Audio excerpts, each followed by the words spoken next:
జై గురుదత్త శ్రీ గురుదత్త. ప్రజల మనస్సుల్లో ఎంసీగా సుస్థిర స్థానం సంపాదించుకున్న మహనీయుడు మానికొండ చలపతిరావు గారు.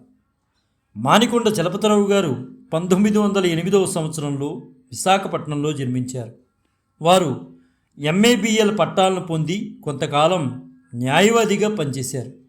వీరు విశాఖపట్నంలో సర్వేపల్లి రాధాకృష్ణన్ అధ్యక్షతన ఎథేనియం అనే పేరుతో సాహిత్య సాంస్కృతిక సంస్థను నెలకొల్పి తాను కార్యదర్శిగా పనిచేశారు. తర్వాత people's voice, weekend, Hindustan times పత్రికల్లో వేరువేరు కాలాల్లో సహాయ సంపాదకులుగా పనిచేశారు.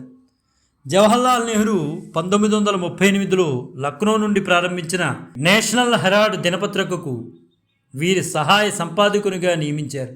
తర్వాత అదే పత్రికను సంపాదకులుగా 1946 నుండి 1978 వరకు కొనసాగి నెహ్రూకి సన్నిహిత మిత్రుడై భారతదేశంలోని ప్రముఖ పత్రికా సంపాదకులుగా పేరు పొందారు.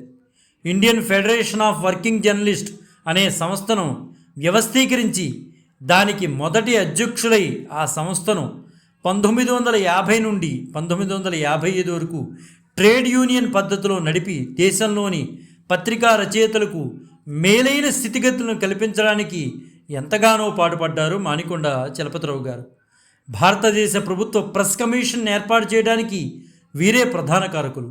వీరు ఐక్యరాజ్య సమితికి చెందిన యునెస్కో సంస్థకు భారతదేశ ప్రతినిధిగా వ్యవహరించారు. వీరు జవహర్లాల్ నెహ్రూ, గోవింద వల్లభ్ పంతుల జీవిత చరిత్రలను ఆంగ్లంలో రచించారు. ది ప్రెస్ ఇన్ ఇండియా అనేది వీరి ప్రసిద్ధ గ్రంథముగా మనం మాట్లాడుకోవచ్చు. వీరు 1983వ సంవత్సరం మార్చి 25న అకస్మాత్తుగా పరమపదించారు. భారత ప్రభుత్వ ప్రెస్ కమిషన్ను ఏర్పాటుకు ముఖ్య కారకులైనటువంటి మానికొండ చలపతిరావు గారు భారతదేశ పత్రికా రంగంలో ఎంసీ అనే 2 అక్షరాలు కొత్త చరిత్రను సృష్టించాయి. స్వాతంత్రం రాకముందు పదునైన సంపాదకీయంతో తెల్ల దొరతనాన్ని వణికించిన మహానుభావుడు మానికొండ చలపతిరావు గారు. ఈనాడు ప్రతి పత్రికా సంపాదకులు కానీ, రచయితలు కానీ, గ్రంథకర్తలు కానీ, సాహితీవేత్తలు కానీ